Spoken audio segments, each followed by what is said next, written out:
Hey everyone, welcome to my channel. My name's Lee. You're watching Dark Roots Creations, and this is my top 5 celebrity bios.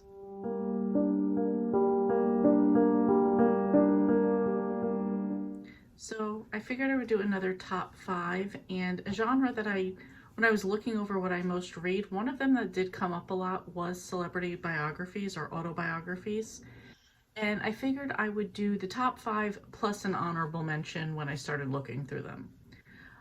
It's kind of hard to judge on a biography because, are you judging on what the person's done with their life? Are you judging on the writing of the book? Did they have like somebody helping them write? That type of thing, which I'm pretty sure everybody did. Also, if you listen to it and it's in their they're the one reading it to you, to me that definitely adds to the experience of the story. I also think one of the reasons that I got into celebrity biography, one of the reasons I got into audiobooks was because listening to a celebrity biography, or just anybody but's biography, but celebrity for me, is because it was just like somebody telling me a story. So I didn't have to listen that hard or pay attention to the details because it was just someone telling me a story about their life and like little incidents along the way or anecdotes, whatever, you know what I mean. So that was something that just made it really easy to listen to and not feel like a lot of pressure to remember every little detail of what happened. Okay, so I kind of did rank these a little bit in order, from like 5 being the least most to the top number 1 favorite. So, first one is Talking as Fast as I Can by Laura Graham, also known as Lorelai Gilmore. And and this I did listen to the audio, and she does read it. And I'm actually although I'm a huge Gilmore Girls fan, I'm actually not a fan of Lorelai and Rory. Weird, but that's what the show's about them, but not really for me.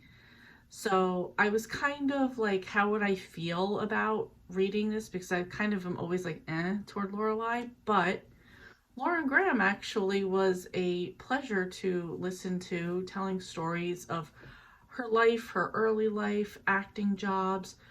The Gilmore Girls was obviously a big part of this. People that she's known, her husband. I just really enjoyed it. Looking to see if there's anything that stands out. She does talk a lot about parenthood too. I didn't watch that show, so that was a little bit after the fact. That was like after Gilmore Girls for me.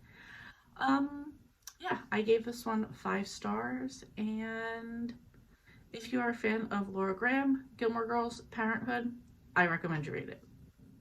Number 4 is A Polaroid Guy Living in a Snapchat World by David Spade. This was an Audible original, so I listened to him tell me the stories, which just added to it. I was a fan of David Spade back in like the Tommy Boy type of era. I didn't watch, I'm looking here, I didn't watch him really on, SNL, okay. I didn't watch Joe Dirt, I didn't watch Just Shoot Me, so I don't have those experiences. However, I do have the experience of what he's talking about, like modern day things that just maybe seemed absolutely ridiculous. Being an older guy trying to date some younger girls, and he's a comedian, so it was just funny throughout.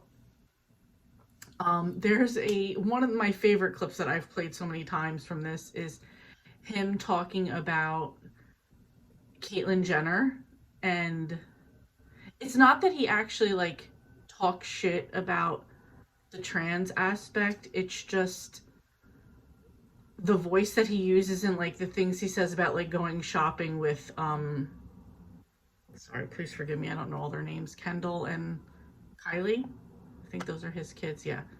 So anyway, yeah, anyway, it was funny. I thought it was hilarious. You're not getting anything like deep or anything, just kind of like reflections of like an older person. I hate saying older because we're, whatever. It's 50 something, it says here.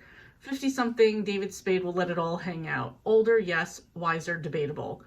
And just goes on to like the differences between like an older life and like what technology was then and now what it is now. So absolutely funny.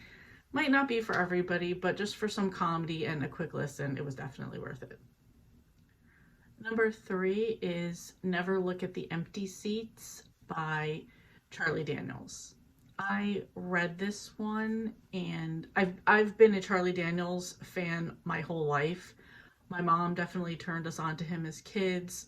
Um, we definitely knew Devil Went Down to Georgia way before Coyote Ugly came out. Like, we've just been fans for our whole lives. So reading this book was really interesting. It was so, like, he is a legend, was a legend. I mean, he passed away, but I'll still say is a legend, because to me he will be, always will be. And like hearing him talk about like all the people that he's worked with throughout his life, hearing about his values and how he really held what he did as far as like work and shows and employing people, because he knew the responsibility of like him employing people meant that those people could pay for their kids to go to college and put food on the table, and the security of knowing that they had a job. Like that was like really like that, like that's what I mean by values. I mean, yes, he's a Christian, yes, he was very conservative, and I think those values just added into it more. It was nice to hear all these like stories about all these other like music legends, and just I don't know, I thought he was a good storyteller with it too, which I also think through a lot of his music as well. I'm actually going to read the review that I wrote for Charlie's book, and I wrote, this was in 2019, and I wrote, I've been a Charlie Daniels fan my whole life, and I saw him live in concert a couple of years ago. Thank you, Mom. This was a fantastic memoir from a music legend. I love listening to the author on autobiographies, and Mr. Daniels did not disappoint. Oh, maybe I did listen to this one. He's a great storyteller, and hearing about his early upbringing, the other artists he's played with, and his life as a musician was amazing. Again, this one was 5 stars. If you like country music, if you like musicians, if you have Christian conservative values, I would absolutely suggest reading this book. Okay, next up is Rod, the autobiography by Rod Stewart, and it was read by Simon Vance, who, maybe it's just me being like, oh, it's just a British accent, but I honestly thought for a while that he was the one reading it out, reading the audio. I wasn't really, I mean, I knew a couple of Rod Stewart's like more popular songs, didn't really know anything else about him except he had a model daughter with a model girlfriend, wife, who I can't even think of right now what her name is. Anyway, this was really interesting because it was a lot of good stories, a lot of maybe like the dirt you'd want to hear, his loves, his kids, the BS he's gone through. He was very unapologetic about his life, which is something that I do appreciate. After I did read this, and I read these a while ago. Let me see if it even says when I read this one.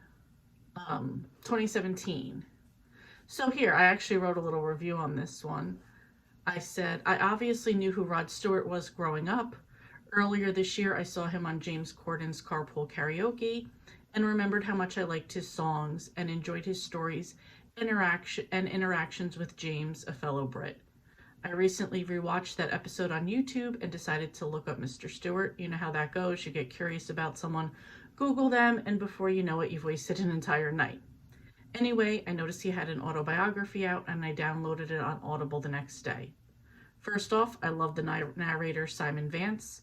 His English accent made me feel like Rod Stewart was telling me his life story. You feel like you're sitting down, enjoying a cup of tea, and being told a lifetime of stories. I really loved hearing the tales, not only the wives and girlfriends, but football, his model train hobby, and the extravagance that comes along with a lifetime of rock and roll. So, kind of what I've already said, and then just added on a little bit more. Yeah, I really enjoyed it. Again, 5 stars.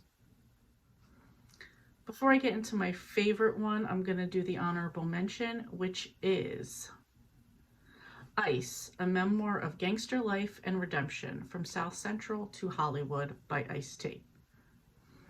I originally remember seeing Ice-T in Breakin' 2 Electric Boogaloo, but mostly remembered him from Colors.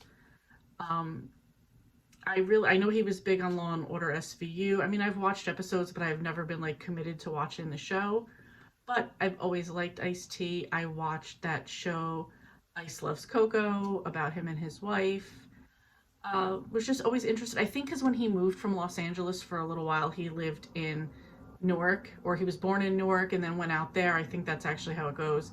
So I don't know. It's from Jersey. I had like a connection, whatever. And then like him and Coco were living in Jersey, and like, I don't know. I just really enjoyed like their life. I like that aspect that he went from like what could have been a really disastrous life and turned it around and made something out of it. So I will read the very short review I wrote at the time, which was in 2016.